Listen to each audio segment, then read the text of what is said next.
नमस्कार प्रिय दर्शक बंधुरा नमो सरस्वती महाभागे विद्ये कमललोचने विश्वरूपे विशालाक्षी विद्यां देहि नमस्तुते। ओम जय जय देवी चराचर सारे कुचजुग शोभित मुक्ताहारे बीना रंजित पुस्तक हस्ते भगवती भारती देवी नमस्तुते। जय माँ सरस्वती। बंधुरा देवी माँ सरस्वतीर काछे सकलेर मंगल एवं कुशल कामना करे आजकेर भिडियोटी शुरू करछि। पुराण अनुसारे माघ मासे शुक्ल पंचमी तिथिते जन्मेछिलेन विद्यादात्री देवी देवी माँ सरस्वती। ताई এই শুক্ল পঞ্চমীর দিনে পূজিত হন দেবী মা সরস্বতী। তাই অবশ্যই এই পূজার দিনে আপনারা অবশ্যই পুজো বা উপবাস করবেন। এই সরস্বতী পূজার দিন হলুদ রঙের জিনিসগুলি কিভাবে ব্যবহার করলে দেবী মা সরস্বতী আশীর্বাদ দ্বিগুণ ভাবে পাওয়া সম্ভব তা এই ভিডিওতে বিস্তারিতভাবে আজকে আলোচনা করা হয়েছে। যদি আপনারা হলুদ রঙের জিনিস কিভাবে ব্যবহার করতে হয় বিস্তারিত জানতে হলে ভিডিওটি প্রথম থেকে শেষ পর্যন্ত দেখলে আপনারা সম্পূর্ণতা বুঝতে পারবেন। তাই অবশ্যই ভিডিওটি স্কিপ না করে প্রথম থেকে শেষ পর্যন্ত দেখতে থাকুন, তাহলে সম্পূর্ণ আপনারা বুঝতে পারবেন। নমস্কার প্রিয় দর্শক বন্ধুরা, সঠিক দিশা এই চ্যানেলে আপনাদের স্বাগতম। ভারতীয় দর্শন শাস্ত্র এবং বিভিন্ন দেবদেবীর পূজার মূল আলোচনার বিষয় এই চ্যানেলে। আপনারা যদি নতুন থাকেন তাহলে অবশ্যই সাবস্ক্রাইব করবেন, পাশে থাকা বেল আইকনটি বাজিয়ে দেবেন পরবর্তী ভিডিওটি প্রথমে পাওয়ার জন্য। যদি ভালো লাগে অবশ্যই একটি লাইক করবেন এবং কমেন্ট বক্সে অবশ্যই জয় মা সরস্বতী লিখতে একদমই ভুল করবেন না এবং বন্ধুদের মধ্যে শেয়ার করবেন।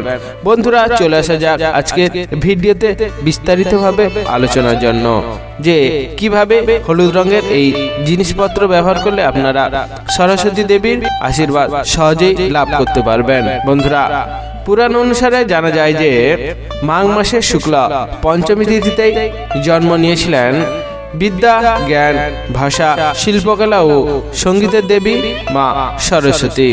বন্ধুরা বিদ্যা দেবী আরাধনা হয় বলে এই দিনটিকে শ্রী পঞ্চমীও বলা হয়ে থাকে।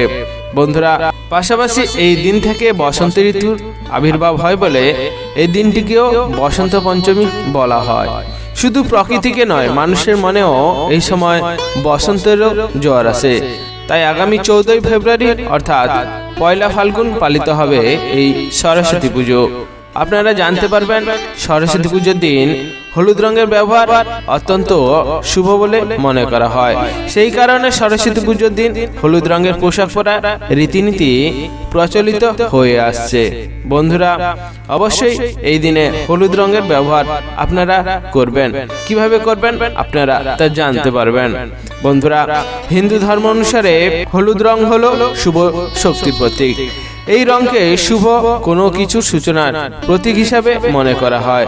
যেহেতু এদিন থেকে বসন্ত ঋতুর সূচনা হয় সেই কারণে সরস্বতী পুজোয় হলুদ রঙের ব্যবহার অত্যন্ত শুভ বলে মনে করা হয়। জ্যোতিষশাস্ত্র অনুসারে বসন্ত পঞ্চমীতে হলুদ রঙের এই কয়েকটি কাজ যদি আপনারা করতে পারেন তাহলে আপনাদের সাফল্যের শীর্ষ নিয়ে যেতে পারে। বসন্ত পঞ্চমীতে হলুদ রঙের এই কাজগুলি যদি আপনারা মেনে চলেন দেবী মা সরস্বতী আশীর্বাদে আপনাদের পড়াশোনায় বা আপনাদের সমস্ত কাজে সাফল্য পেতে পারেন। শিল্প ও সঙ্গীতের সঙ্গে যারা যুক্ত তারাও এই কাজের ফলে সাফল্য লাভ করতে অবশ্যই পারবেন। পাশাপাশি বসন্ত পঞ্চমীতে হলুদ রঙের এই কাজগুলি করলে দেবী মা সরস্বতীর সাথে আপনি দেবী মা লক্ষ্মীকেও প্রসন্ন করতে পারবেন অতি সহজে। তাই অবশ্যই এই কাজগুলি আপনারা যদি করতে পারেন তাহলে খুবই ভালো হবে। বন্ধুরা তার আগে জেনে নেওয়া যাক এই সরস্বতী পুজোর শুভ সময়টি কখন থাকছে। বন্ধুরা বৈদিক পঞ্জিকা অনুসারে মাঘ মাসে শুক্লপক্ষের পঞ্চমী তিথিতে দেবী মা জন্মগ্রহণ করেছিলেন। তাই এই দিনটি থেকে বিদ্যা দেবী দেবী মা সরস্বতীকে আরাধনা করা হয়। এবছর পঞ্চমী তিথি পড়েছে 13 ফেব্রুয়ারি অর্থাৎ 29 মাঘ মঙ্গলবার রাত্রি 8:13 থেকে। আর এই পঞ্চমী তিথিটি থাকবে 14 ফেব্রুয়ারি অর্থাৎ পয়লা ফাল্গুন বুধবার সন্ধ্যা 6:05 পর্যন্ত। উদয় তিথি অনুসারে এটি পালিত হবে 14 ফেব্রুয়ারি অর্থাৎ পয়লা ফাল্গুন বুধবার। তাই এই দিনেই পালন করা হবে বসন্ত পঞ্চমী অর্থাৎ দেবী মা সরস্বতী পুজোর আরাধনা। বন্ধুরা, এবছর সরস্বতী পুজোর শুভ মুহূর্ত থাকবে 14 ফেব্রুয়ারি অর্থাৎ পয়লা ফাল্গুন সকাল 7:01 থেকে বেলা 12:35 পর্যন্ত। তাই এই সময়ের ভিতরে বাগদেবীর আরাধনা করার জন্য সবচেয়ে শুভ মুহূর্ত বলে জানা হয়েছে। বন্ধুরা, অবশ্যই এই শুভ মুহূর্তে আপনারা দেবী মার আরাধনা করবেন বা পুষ্পাঞ্জলি যদি দিতে পারেন তাহলে খুবই মঙ্গল হতে পারে বা সব কাজে আপনারা সাফল্য পেতে পারেন। বিশেষ করে পড়াশোনার ক্ষেত্রে আপনারা খুবই সাফল্য পেতে পারেন। বন্ধুরা, দেবী মা পঞ্চমীর সকালেই পুজো সম্পন্ন করা উচিত। তাই বন্ধুরা, অবশ্যই সকাল সকাল দেবী মার কাছে আপনারা পুষ্পাঞ্জলি অর্পণ করবেন এবং সকালেই পুজো করার চেষ্টা করবেন। বন্ধুরা, অবশ্যই নিষ্ঠা বা মনোযোগ দিয়ে যদি আপনারা পুষ্পাঞ্জলি বা পুজো করেন তাহলে দেবী মা সকলের প্রতি সমান কৃপা বর্ষণ করতে পারেন। তাই অবশ্যই নিষ্ঠা বা মনোযোগ সহকারে এই দিনে পুজো করবেন এবং পুজো করার সময় যদি আপনারা নিষ্ঠা বা মনোযোগ না দেন তাহলে অবশ্যই আপনাদের ক্ষেত্রে সাফল্য আসতে খুবই সময় লাগবে। বন্ধুরা, পূজার সময় যে পুষ্পাঞ্জলি মন্ত্রটি আপনাদের উচ্চারণ করতে হবে তা হলো ওম জয় জয় দেবী চরাচর সারে কুচযুগ শোভিত মুক্ত হারে বিনা রঞ্জিত পুস্তক হস্তে ভগবতী ভারতী দেবী নমস্তুতে নম ভদ্রাকালাই নম নিত্যং সরস্বত্যৈ নম নম বেদ বেদাঙ্গ বেদান্ত বিদ্যাস্থানেব এবচ এসো সচন্দন পুষ্পবিল্ব পত্রাঞ্জলি সরস্বত্যৈ নম। এই মন্ত্রটি আপনারা 3 বার উচ্চারণ করে দেবী মা সরস্বতীর কাছে পুষ্পাঞ্জলিও অর্পণ করতে পারেন। এর সাথে যদি আপনারা প্রণাম করেন তার ক্ষেত্রে এই প্রণাম মন্ত্রটি আপনারা উচ্চারণ করতে পারেন।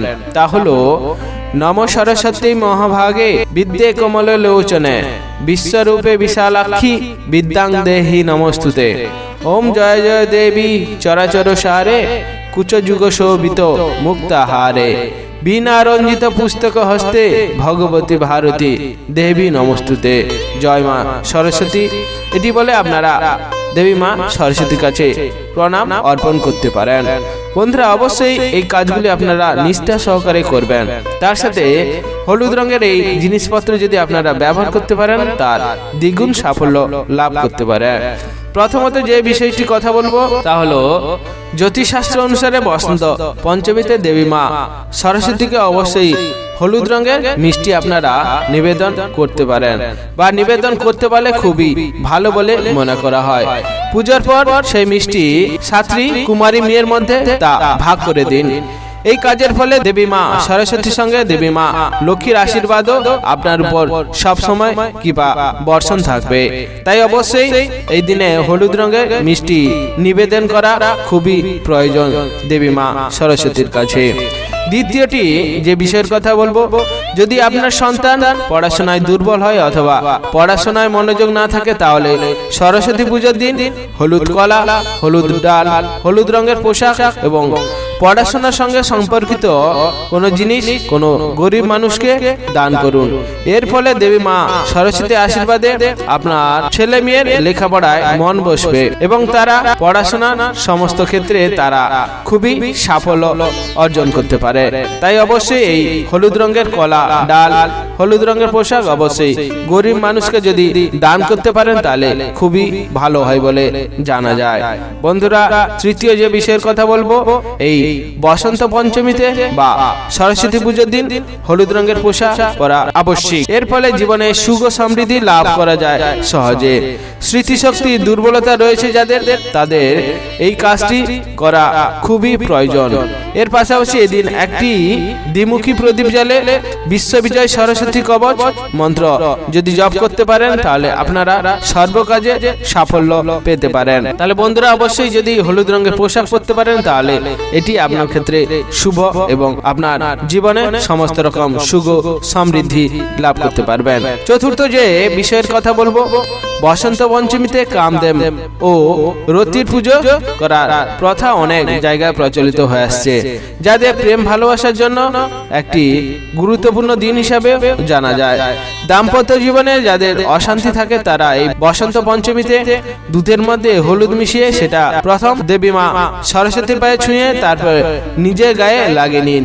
এর ফলে দাম্পত্য জীবনে প্রেম সংক্রান্ত সমস্ত রকমের বাধা কেটে যাবে এবং আপনাদের দাম্পত্য জীবনে সুখের এবং স্বাচ্ছন্দ্যের হতে পারে। তাই অবশ্যই এই ছোট্ট কাজটি আপনারা যদি করতে পারেন তাহলে খুবই ভালো হতে পারে। বন্ধুরা, পঞ্চমত যে বিষয়ের কথা বলবো সেটি হলো এদিন মা সরস্বতীকে হলুদ রঙের মিষ্টি পোলাও ভোগ অবশ্যই যদি নিবেদন করতে পারেন তাহলে আপনাদের সংসারে সুখ ও শান্তি সবসময় বজায় থাকবে। এই কাজটি করার ফলে ব্যক্তির ব্যাগ সংযমের অভ্যেস বাড়ায় এবং ব্যক্তিকে উজ্জ্বল করতে সাহায্য করে। তাই অবশ্যই এই দিনে হলুদ রঙের মিষ্টি বা হলুদ রঙের পোলাও দেবী মা সরস্বতীর কাছে পুজোর সময় অর্পণ করা খুবই শুভ বলে বা এই কাজটি করার ফলে আপনার সংসারে সুখ শান্তি বজায় থাকবে সব সময়। তাই অবশ্যই এই কাজটি আপনারা যদি করতে পারেন তাহলে খুবই ভালো হয়। বন্ধুরা, সর্বশেষ যে বিষয়টির কথা বলবো, যদি আপনাদের পড়াশোনার ক্ষেত্রে কোনো বাধা দেখা দেয় তাহলে এই বসন্ত পঞ্চমীর দিনে দেবী মা সরস্বতী পায়ে 108টি হলুদ ফুল নিবেদন করতে পারেন এবং তার সাথে ওম সরস্বতী নমঃ মন্ত্র জপ করতে যদি পারেন 108 বার, তাহলে আপনাদের পড়াশোনার ক্ষেত্রে সমস্ত বাধা কেটে যাবে এবং সমস্ত রকমের পড়াশোনায় বাধা বিপত্তি সবই এড়িয়ে যেতে খুবই সহজেই আপনারা পারবেন। পড়াশোনায় বাধা থাকলে 108টি হলুদ ফুল দেবী মা সরস্বতীর কাছে নিবেদন করুন এবং তার সাথে ওম সরস্বতী নমঃ মন্ত্র জপ অবশ্যই করুন। বন্ধুরা, সর্বশেষ যে কথাটি বলবো, সবই যদি নিবেদন করতে পারেন খুবই ভালো হয়। যদি আপনারা যদি না নিবেদন করতে পারেন তাহলে অবশ্যই নিষ্ঠা ভরে দেবী মা সরস্বতীর কাছে পুষ্পাঞ্জলি বা মনোযোগ সহকারে পুজো যদি করতে পারেন তাহলে খুবই ভালো হয়। বন্ধুরা, মানা না মানা সেটা আপনার বিষয়, মানতে পারলে খুবই ভালো, না মানতে পারলে সেটি আপনার ভাগ্য। বন্ধুরা, আপনাদের সাথে অনেক আলোচনা রয়েছে, আজকে ভিডিওটি এখানেই শেষ করছি। সবাই ভালো থাকবেন, সবার এই বসন্ত পঞ্চমী ভালো কাটুক, সবার ভালো কামনা করে আজকে ভিডিওটি শেষ করছি। সবাই ভালো থাকবেন, সুস্থ থাকবেন, ধন্যবাদ।